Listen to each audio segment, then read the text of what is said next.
On April 16th, the Minister of Finance delivered the 2024 federal budget in the House of Commons. The budget contained a long list of new spending initiatives and also included new tax measures that will have a big impact on individual Canadians and businesses. In this video, I'm going to focus on several items in the budget that I believe will have an impact specifically for retirees and their families. Number 1, the new capital gains inclusion rates. Number 2, amendments to the home buyers plan. Number 3, new RESP rules. Number 4, automatic tax filing. And number 5, my personal thoughts on the budget to close. And if we haven't met yet, my name is Mark Walhout, and I created this channel to share ideas and concepts that I'm using to help people with retirement every day. If you want to get more videos like these, consider subscribing to the channel and hit the bell icon so you're alerted when new videos are posted. In many situations, Canadians realize capital gains when selling investments inside of non-tax sheltered investment accounts, as well as when selling properties that are not their primary residence, such as a cottage or a rental property. For many years, gains on such sales were given preferential tax treatment. Only 50% of the gain, meaning how much you sell the property for minus your cost for the property and certain transaction costs, was included in income in the year of sale. Budget 2024 proposes to make changes to the capital gains inclusion rates for individuals for capital gains that exceed $250,000 in a year.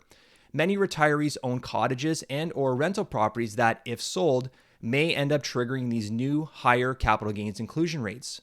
Also, for high net worth retirees with large taxable investment accounts, they may realize significantly higher tax bills if they dispose of those investments while they are alive, or a higher final tax bill when the second member of a retiree couple passes away and the portfolio is deemed sold. Let's look at an example of a retiree cottage owner. If the retiree sells their cottage today for $1 million that they paid $500,000 for, they would realize a gain of $500,000. Under the current tax rules, only 50% of that gain, or $250,000, would be included in their income for the 2024 tax year.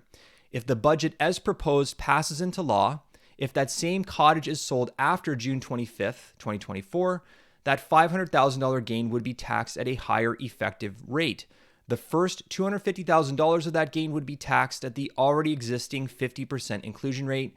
The rest of the gain, the next $250,000, would be taxed at a higher 2/3 inclusion rate, or at 66.67%. So under the new rules, $291,666.75 of that $500,000 capital gain would be included in income. For a retiree in the top marginal tax bracket in the year of sale, that would mean $22,304.21 in additional income taxes based on Ontario marginal tax rates as a result of this change. Now, this does not mean that a retiree should go out and sell their cottage or rental property just because the tax bill on capital gains may be going up. For a retiree who is already considering selling their cottage or rental property in the near term, this may cause them to accelerate their timeline. Furthermore, just because you're selling your cottage doesn't mean that you need to pay capital gains taxes on that sale. Through strategically using the principal residence exemption, you may have some options. I did a video on the principal residence exemption a few months ago that I will link here if you want to learn more about that. My friend Aaron Hector wrote a fantastic thread about how to strategically use the principal residence exemption under the new capital gains rules.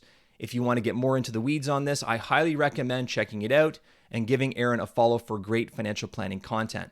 I will link to it in the description below. The changes to the home buyers plan may be of more relevance to the children of retirees, but I thought it would be relevant to share here due to the number of retirees that I talk to who are concerned about their kids' ability to purchase a home. Under the existing home buyers plan rules, Canadians can withdraw up to $35,000 from their RSP without immediate tax consequences to put towards the purchase of a first home, provided certain conditions are met. They then have up to 2 years until they need to begin recontributing the amount they took out back into their RSP. The budget proposes a couple of significant changes. The amount that can be withdrawn under the home buyers plan will increase from $35,000 to $60,000, and first-time home buyers will now have up to 5 years before they need to begin recontributing the withdrawn amount back into their RSPs. This change has positives and negatives. The big positive being that prospective home buyers will have the ability to get access to more of their savings tax efficiently in their pursuit of purchasing a first home. The big negative that I can see is that Canadians are already not great at saving for retirement as it is. Setting up programs that will allow savers to tap into savings that they have earmarked for retirement may help them today, but make saving for their eventual retirement down the road more challenging. Many retirees have grandchildren who they would love to see go on to post-secondary education. In many cases, retirees and their children are not in a financial position to contribute to RESPs. Many Canadians are not aware that there is a program called the Canada Learning Bond, providing grants for up to $2,000 towards education funding for the children of lower income households with no outside contribution required from parents or grandparents. The difficulty today is there needs to be an RESP account opened with the child named as beneficiary before the Canada Learning Bond payments can be made on the child's behalf. And since the program is not well known or publicized, the dollars go unclaimed by many eligible families. The 2024 budget proposes 2 enhancements to the RESP program.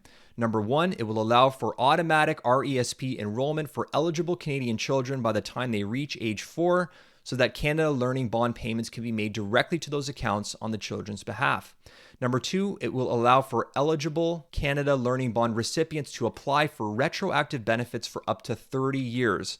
30 years being up from the current 20-year timeline that individuals have the ability to apply for retroactive benefits under this program. If your kids have kids, or if you know of a family member or friend who currently has a low income and is concerned about their ability to fund post-secondary education for their kids, this program may benefit them. Filing your tax returns annually is important for all Canadians, and it's especially important for retirees. Even if you have no income taxes owing, failing to file your return before the annual deadline means that retirees may lose access to critical supports and credits, including the Guaranteed Income Supplement, the new Canada Dental Benefit, and refundable tax credits like the GST/HST credit and the Canada Carbon Rebate. But filing a tax return can be complicated, especially as retirees get older. Even retirees with very simple tax situations need to either do the returns themselves or hire a tax preparer to do it for them. For many retirees, this can be a challenge. Budget 2024 announced that there will be an expansion to the automatic tax filing service for low-income Canadians. Presently, about 1.5 million low-income Canadians can file their tax returns by phone using a simple service called Simple File by Phone. By this summer, the CRA will pilot new automatic tax filing services called Simple File Digital, which will be an online offering, and Simple File by Paper. I think this is a fantastic initiative.